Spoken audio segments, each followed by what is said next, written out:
This is called peer-to-peer. Sorry. Yes.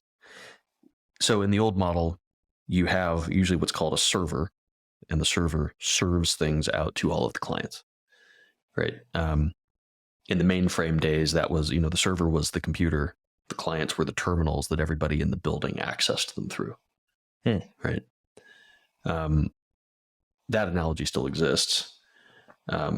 Facebook is a server, and anyone using the Facebook app is using a client to Facebook, whether that be on a phone or a desktop or whatever. This is, you might say that that's inherited from that model, and in a way it is because the service that Facebook provides is so incredibly complex. Only Facebook can provide it. You can't run it yourself. You don't stand a chance. It used to be the case that people back in the 90s, the dream of the internet was that everybody would run their own server and they would host their own web page, right? That didn't pan out because hosting your own web page just got more and more complicated as time went on. If you've ever developed, if any of you are engineers in the audience, and if you've ever, developed an app, a web application these days, you know that it's hard. It's a lot harder than it used to be. There's a lot more tools to deal with, a lot more concerns. They just keep growing and growing and growing. Now you've got legislation to deal with, GDPR or the California version or all of these things. You have to, put these stupid cookie banners on every website. There's all kinds of both regulatory things you have to comply with and then technical decisions you have to comply with to satisfy those, or just to follow modern best practices in delivering something that people have come to expect and use, at a quality they expect to use. They expect their applications to be real time. Like when you're typing, I'm going to see it. That's really hard to do on today's stack. It used to be the case that people ran their own email servers. You'd have like hi@joshlehman.com if I owned that domain. Now everybody uses Gmail. Why? Mostly because of spam.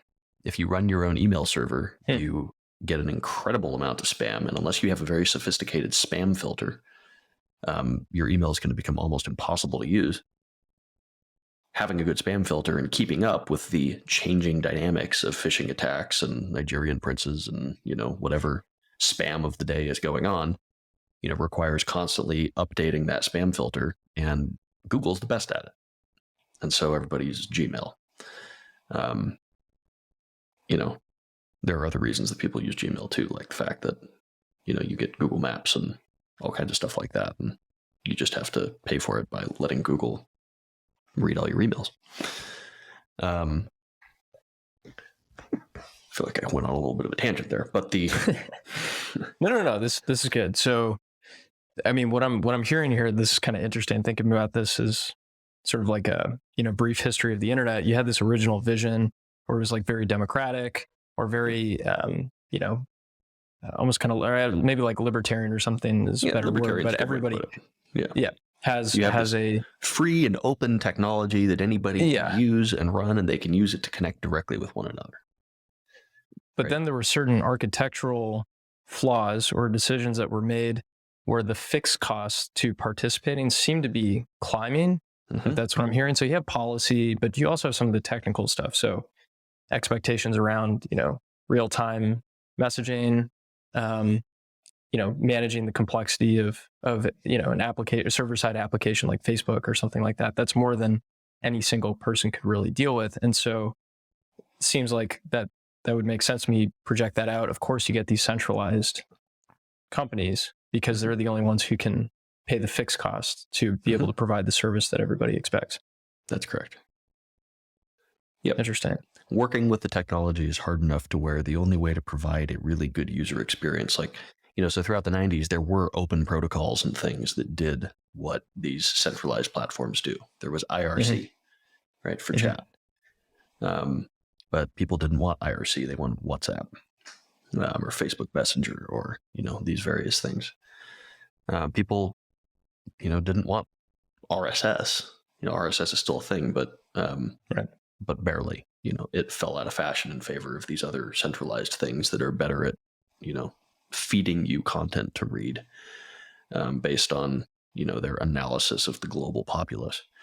They could build these better and better experiences because they were really the only ones, in many ways, that could wrangle the technology in order to make the user experience good enough. And so people gravitate away from the, okay, let me do it myself, to the, let me allow someone else to do it for me, because otherwise my experience sucks. The bold thing that Urbit's trying to do is, well, if you make the technology simple enough, you re-architect it, then it's now possible to build those good experiences without having to be a Facebook, because you've taken some of the things that are their secret sauce, which is their ability to deal with an immense amount of complexity. You simplify it so that you don't need the Facebook anymore. And now actually everybody can do what they accomplish with that, but without any of the overhead. And that's fundamentally what technology should do, right? It should actually make things that used to be large and expensive into things that are small and inexpensive and readily available.